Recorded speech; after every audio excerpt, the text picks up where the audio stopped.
Namaste everyone. Today we will try to understand the Ekanki Deepdan written by Dr. Ram Kumar Verma. इस एकांकी की शुरुआत करने से पहले लेट्स अंडरस्टैंड दीपदान का मतलब क्या आता है। दीपदान का जो बेसिक सिंपल मीनिंग है, दीप मतलब दिया, अर्थन लैंप जो होते हैं उन्हें पानी में प्रवाहित करना, पानी में छोड़ना, उसे कहते हैं दीपदान। जैसे हम गंगा घाट पे, नदी किनारे बहुत बार देखते हैं दियों को पानी में प्रवाहित किया जाता है। This is the basic simplest meaning of दीपदान। ये कहानी, this story is based on the real incident 1536 ईस्वी में राजस्थान के चित्तौड़ दुर्ग में ये घटना घटित हुई है। So this the whole story is based on the real incident. इस कहानी की जो पृष्ठभूमि है वो ऐतिहासिक घटना पर आधारित है, दैट इज हिस्टोरिकल। इसमें जो कहानी की मुख्य नायिका है वो है पन्ना धायमा। पन्ना धायमा जो कहानी का प्रमुख एक पात्र है, उनके त्याग को उजागर करती है ये कहानी। और उसमें चित्तौड़ से ही हमें समझ में आ जाता है, राजस्थान चित्तौड़ तो एक राजपूतों की कहानी है। तो राजपूत किस तरह अपनी जान देकर भी अपनी मातृभूमि की रक्षा करते हैं, उसी तरह जो क्षत्राणियां होती है, जो राजपुतानियां रहती है, वे भी अपनी जान देने में या त्याग करने में पीछे नहीं हटती है जब बात उनके मातृभूमि की होती है। तो यही इस कहानी का मुख्य उद्देश्य है। कहानी को शुरुआत से पहले हम इसके कुछ प्रमुख पात्र को देख लेते हैं। महाराणा सांगा, चित्तौड़, राजस्थान, राजपूत। महाराणा सांगा जो स्वर्गीय महाराणा सांगा, उनके दो पुत्र हैं। एक है विक्रमादित्य बड़ा पुत्र और एक है कुंवर उदय सिंह। इस कहानी के पीछे शॉर्ट में मैं आपको बताना चाहूंगी कि महाराणा सांगा की मृत्यु पहले हो जाती है। उसके बाद उनकी पत्नी Rani Karmavati, this is just an additional information, Maharana Sanga की पत्नी रानी कर्मावती अपने पति के मृत्यु होने के बाद वे राज्य का कारोबार संभालती है और कुछ परिस्थितियों के कारण उन्हें जौहर करना पड़ता है। जौहर अपने आप को आग में समर्पित कर देना, उन्हें जौहर करना पड़ता है। और जब जौहर करती है वो अपने राज्य को बचाने की कोशिश करती है और उसके बाद एक किसी युद्ध के कारण उनको अपने आप को आग में समर्पित करना पड़ता है, उसे जौहर कहते हैं। जब वो जौहर करती है तो उनके दोनों पुत्र कुंवर उदय सिंह और विक्रमादित्य, दोनों पुत्र काफी छोटे होते हैं, उन्हें वो पन्ना धायमा, पन्ना के पास सौंपती है ताकि वो उन्हें पाल पोस कर बड़ा कर सके। ये इस कहानी का थोड़ा एक पृष्ठभूमि है जो समझना जरूरी है। Again I will start. Maharana Sanga के दो पुत्र हैं, विक्रमादित्य और कुंवर उदय सिंह। कुंवर मतलब प्रिंस। तो दो पुत्र हैं। कुंवर उदय सिंह की उम्र है 14 वर्ष, छोटे पुत्र है और राज्य के उत्तराधिकारी है। उत्तराधिकारी मतलब नेक्स्ट राजा बनने वाले हैं। और पहले कैसे पिता राजा है, फिर उनका बेटा राजगद्दी संभालता है, तो उसे उत्तराधिकारी कहते हैं। विक्रमादित्य, उनका जो कैरेक्टर स्केच, चरित्र चित्रण करेंगे तो वो काफी विलासी हैं, विलासी जैसे मौज मस्ती में डूबे रहते हैं। और एक है, उन्हें पहलवानी का बहुत शौक रहता है, तो पहलवानों को इकट्ठा करके वो रेसलिंग करवाते रहते हैं, तो वो पहलवानी का शौक रहता है। ये हो गए महाराणा सांगा के दो पुत्र। तो महाराणा सांगा के भाई रहते पृथ्वीराज, उनका पुत्र बनवीर रहता है। तो बनवीर की जब बात करते हैं तो बनवीर एक दासी पुत्र है। दासी पुत्र का मतलब, दासी पुत्र का मतलब कि पृथ्वीराज और एक सेविका दासी से जो बेटा होता है वो बनवीर है। तो बनवीर एक दासी पुत्र है, उनकी उम्र 32 वर्ष है। वह क्या चाहते हैं, उनका प्लान रहता है कि वो प्रयत्न करते हैं कि राज्य पे, चित्तौड़ पे अपना अधिकार जमाए, वह खुद राजा बन जाए। स्वभाव में कैसे हैं? Villain of the story, that is क्रूर, क्रूअल, विलासी, स्वार्थी, सेल्फिश, धोखा करने वाले, चीटर, और एक खलनायक का एक जो रोल है वो है बलवीर का।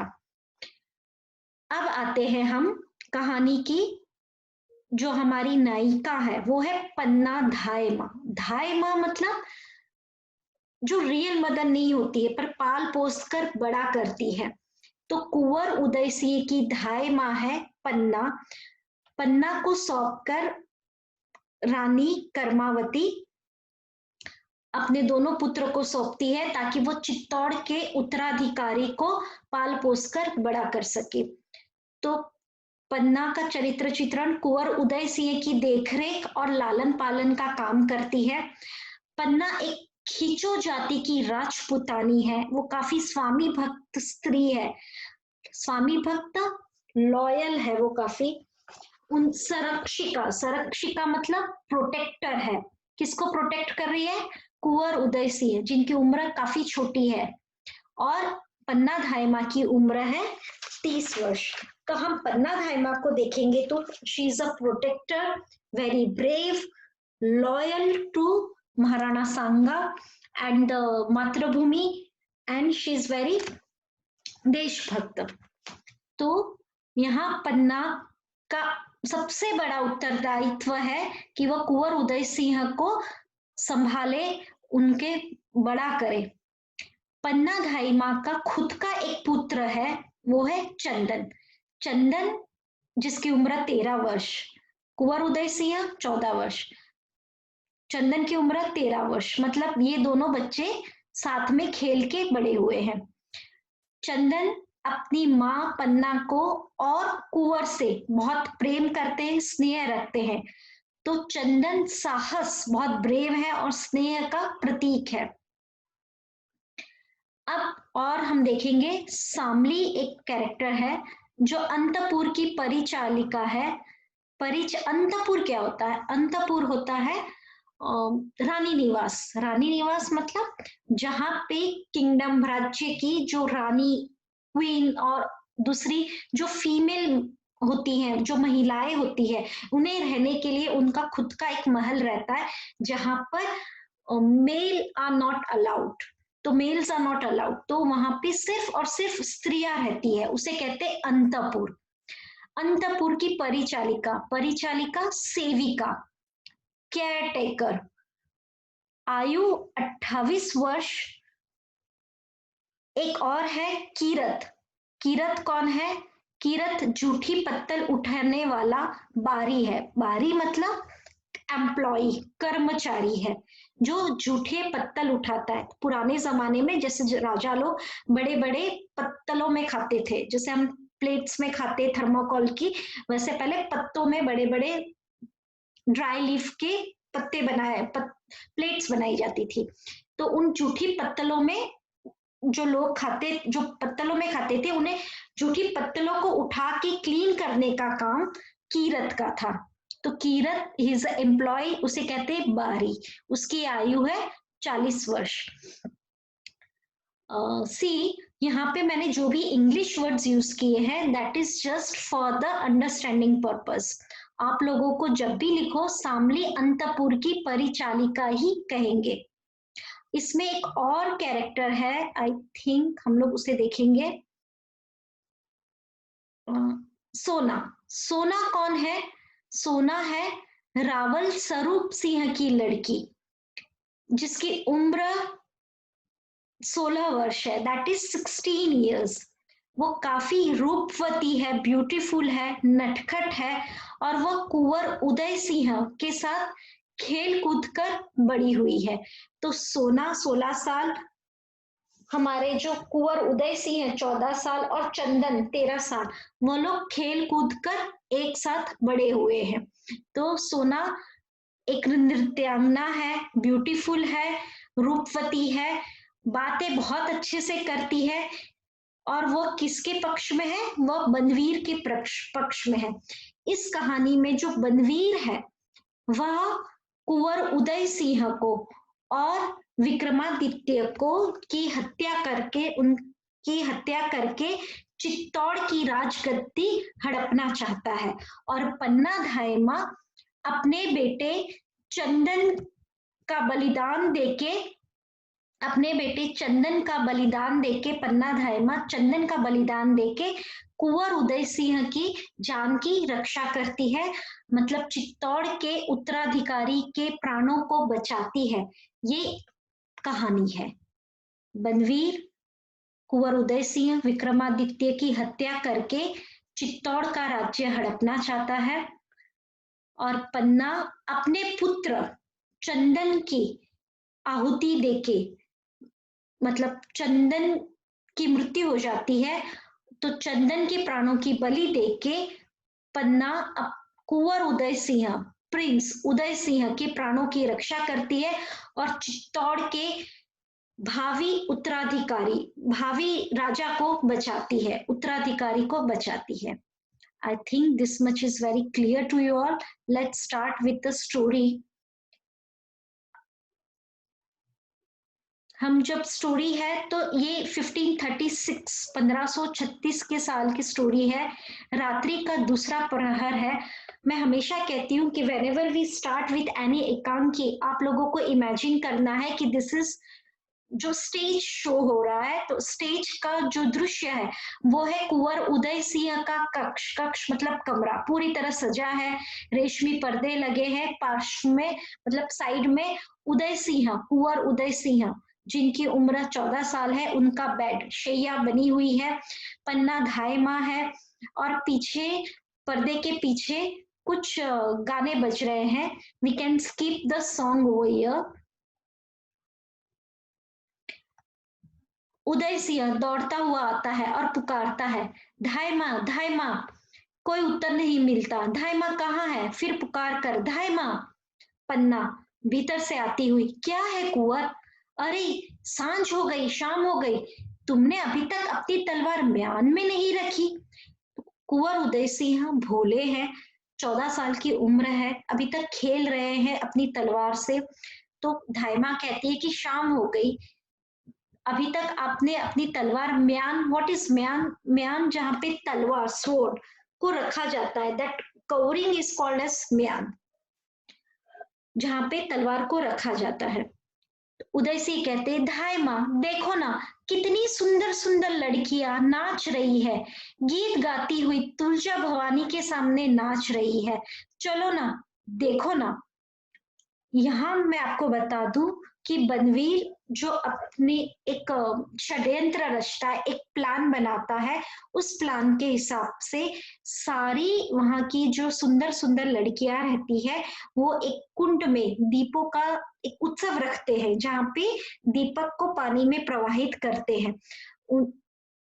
इस उत्सव में सारा बहुत शोरगुल रहता है और वो लोग जो वहां की सुंदर लड़कियां हैं वो तुलजा भवानी माँ शक्ति का रूप, कुल देवी जो हर जगह एक अपनी हर कुल की एक देवी रहती है, एक भगवान रहते हैं, तुलजा भवानी भगवान के सामने वो लोग नाच रहे हैं और दीपों को पानी में प्रवाहित कर रहे हैं।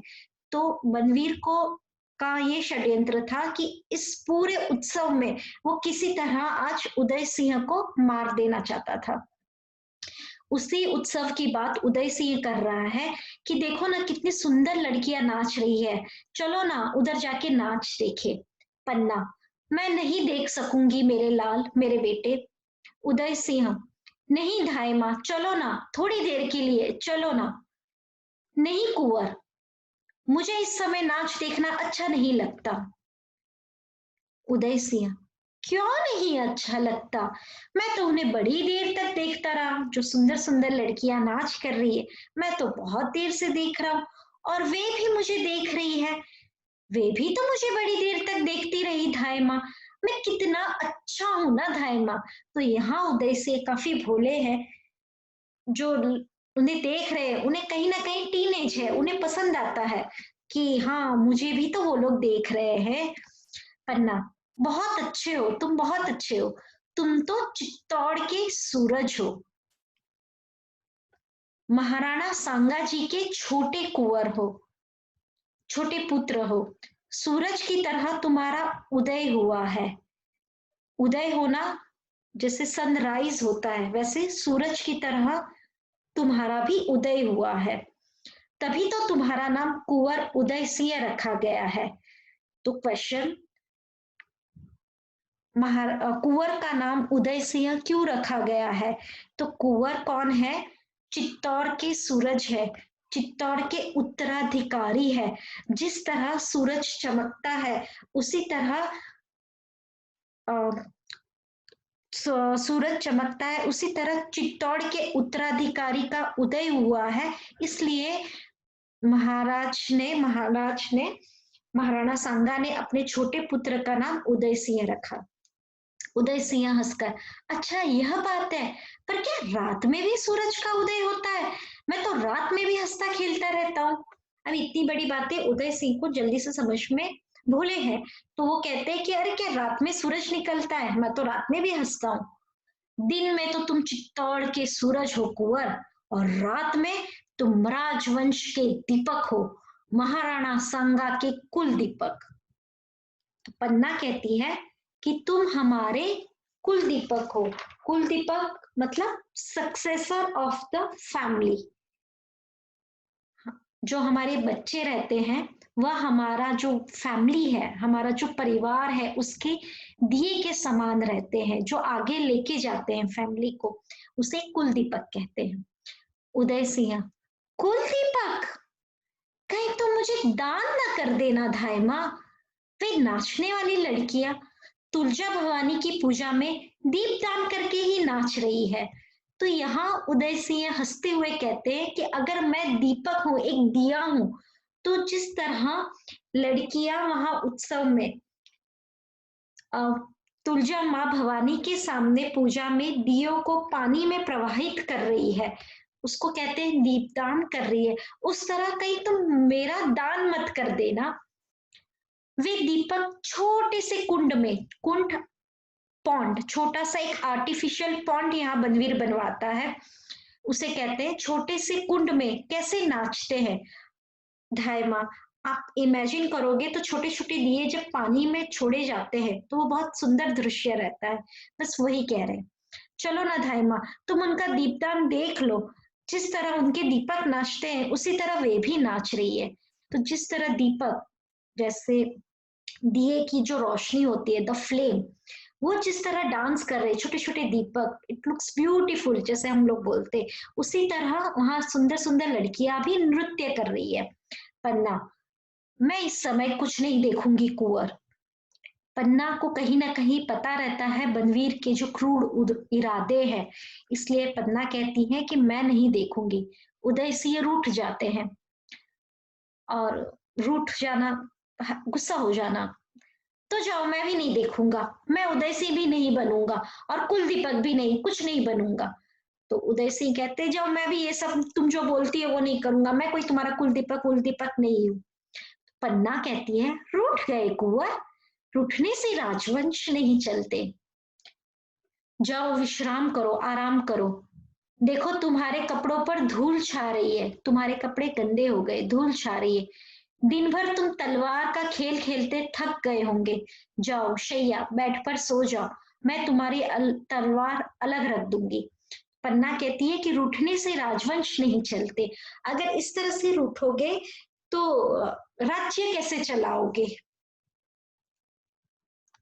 उदय सिंह रूठे हुए स्वर में ही, तब तो मैं तलवार के साथ ही सो जाऊंगा। अब जैसे बच्चे हट करते, जिद करते, अगर तूने मेरी बात नहीं मानी ना तो मैं तो फिर ऐसा ही करूंगा, इस तरह से उदय सिंह भी कहते, मैं तलवार नहीं रखूंगा, मैं तो अब तलवार के साथ ही सोऊंगा। अभी वह समय नहीं आया कुंवर, चित्तौड़ की रक्षा में तुम्हें कई दिनों तक तलवार के साथ ही सोना पड़ेगा। पन्ना, जब उसमें ब्रेव, हम बच्चे को जैसे ब्रेव बनाने चाहते हैं, उसी तरह पन्ना कहती है कि अभी वो समय नहीं आया, पर एक समय आएगा जब तुम्हें चित्तौड़ की को रक्षा मतलब प्रोटेक्ट करने के लिए रात को भी तलवार के साथ सोना पड़ेगा। उदय सिंह, तुम्हें तलवार से डर लगता है जो बार बार तलवार रखने को कहती हो? पन्ना, तलवार से डर? चित्तौड़ में तलवार से कोई नहीं डरता कुंवर। जैसे लता में फूल खिलते, लता लता मतलब जैसे मनी प्लांट है और जो बुशेस होती है उसको लता कहते हैं। तो जहाँ लता में फूल खिलते हैं वैसे ही वहां वीरों के हाथों में लता मतलब क्रीपर, जहाँ पे बेलें रहती है, तो वहां जहाँ फूल खिलते हैं उसी तरह वीरों के हाथों में तलवार खिलती है, तलवार चमकती है। तो पन्ना बहुत ब्रेव है, करेजियस है, वीर है, वीरांगना है। वो कहती है तलवार से चित्तौड़ में कोई नहीं डरता। जिस तरह एक छोटे से प्लांट में, लता में फूल खिलते हैं, उस तरह वीरों के हाथ में यहाँ पे तलवार खिलती है। उदय सिंह रूखे स्वर में, वैसे ही गुस्से में, अब मेरा मन बहलाने लगी। तुम नाच देखने नहीं चलती तो मैं अकेला चला जाऊंगा। मैं जाता हूँ। और जाने के लिए उद्यत मतलब तैयार हो जाता है पन्ना। इन शॉर्ट यहाँ उदय सिंह, जो एक उत्सव हो रहा था बाहर, जहाँ सारे नगर के लोग इकट्ठा हुए थे और बहुत शोर था और सुंदर महिलाएं, नृत्यांगनाएं नृत्य कर रही थी और जैसे हम त्योहार मनाते उस तरह से उत्सव चल रहा था। तो उदय सिंह वो देखने की जिद कर रहा था और अब वो बोल रहा है कि मैं तो जाऊंगा देखने। पन्ना, नहीं कुंवर, तुम कभी रात में अकेले नहीं जाओगे। चारों तरफ जहरीले सर्प घूम रहे हैं, किसी समय भी तुम्हें डस सकते हैं। जहरीले सर्प मतलब पॉइजनस, सर्प मतलब सांप। तो सारी तरफ पॉइजनस जो सांप घूम रहे हैं, सर्प घूम रहे हैं, मतलब जो बुरे लोग घूम रहे हैं, जो तुम्हारी जान के दुश्मन है, वो कभी भी तुम पे आक्रमण कर सकते हैं, तुम्हें डस सकते हैं। मतलब इन शॉर्ट तुम्हारी जान को खतरा है। उदय सिंह, सर्प? कैसे सर्प? तो उदय सिंह कहते सांप। कैसे सांप? कौन सांप? पन्ना, तुम नहीं समझोगे कुंवर, जाकर सो जाओ, थक गए होंगे। भोजन के लिए मैं जगा लूंगी। तो ये थोड़ा शाम का समय है। पन्ना कहती है जाओ तुम सो जाओ, जब खाना बन जाएगा तब मैं तुम्हें जगा दूंगी, क्योंकि आज उत्सव है, आज बहुत से लोग खाना खाएंगे वहां। उदय सिंह, नहीं माँ, आज ना मैं भोजन करूंगा, ना ही अपनी शैया पर सोऊंगा। उदय सिंह नाराज हैं क्योंकि उन्हें वो उत्सव, दीपदान का उत्सव देखने नहीं मिलता। तो वो बोलते ठीक है, अगर तुम मेरी बात नहीं मानती मैं भी नहीं मानूंगा, ना मैं खाना खाऊंगा और न ही अपने बेड पर मतलब शैया पर सोऊंगा। पन्ना रोकते हुए, सुनो सुनो कुंवर। उदय सिंह चले जाते हैं। उदय सिंह नहीं सुनते हैं। तब पन्ना अपने आप से कहती है कुंवर का रूठना भी मुझे अच्छा लगता है, मना लूंगी। जैसे बच्चे रूठ जाते हैं, पन्ना कुंवर से बहुत ज्यादा प्यार करती है। कहीं ना कहीं वो अपने सगे पुत्र चंदन से भी ज्यादा प्यार वो पन्ना उदय सिंह से करती है। तो पन्ना कहती है, ऐसा मतलब लोग कहते हैं कि वो तो अपने पुत्र चंदन से भी ज्यादा प्यार करती है, मतलब चंदन से भी प्यार करती है और उदय सिंह को अपने सगे पुत्र की तरह ही प्यार करती है, मतलब ये है। तो पन्ना कहती है कि कुंवर अगर रूठ भी जाते हैं, मुझसे नाराज भी हो जाते हैं, तो मैं मना लूंगी। नाच गान दीपदान, इसी से चित्तौड़ की रक्षा होगी। चित्तौड़ में ये बहुत हो चुका, बहुत हो चुका, और अब तो बलवीर का राज्य है। तो पन्ना अपने आप से बात कर रही है कि मैं कुंवर को मना लूंगी। और चित्तौड़ में अब ये क्या चालू हो गया है, ये लोग नाचते गाते हैं और इस तरह से चित्तौड़ की रक्षा होगी। चित्तौड़ में अब ये सब बहुत हो गया, क्योंकि पन्ना किससे नाराज है? पन्ना बनवीर से नाराज है। कहीं ना कहीं उसे बनवीर के जो इरादे हैं कि वह उत्तराधिकारी बनना चाहता है, इन सब इसका राजा बनना चाहता है चित्तौड़ का, ये उसे पता है। क्योंकि कुंवर उदय सिंह छोटे हैं, तो राज्य को जो काम करने के लिए नियुक्त किया गया है, बनवीर को नियुक्त किया गया है राज्य की देखभाल के लिए, और वह अभिलाषा, इच्छा रखता है कि वो चित्तौड़ का राजा बने। अब हम आगे देखेंगे कि आगे कहानी में क्या होता है। Thank you all. I hope you all understood this. Please subscribe the channel. Have a good day. Bye bye.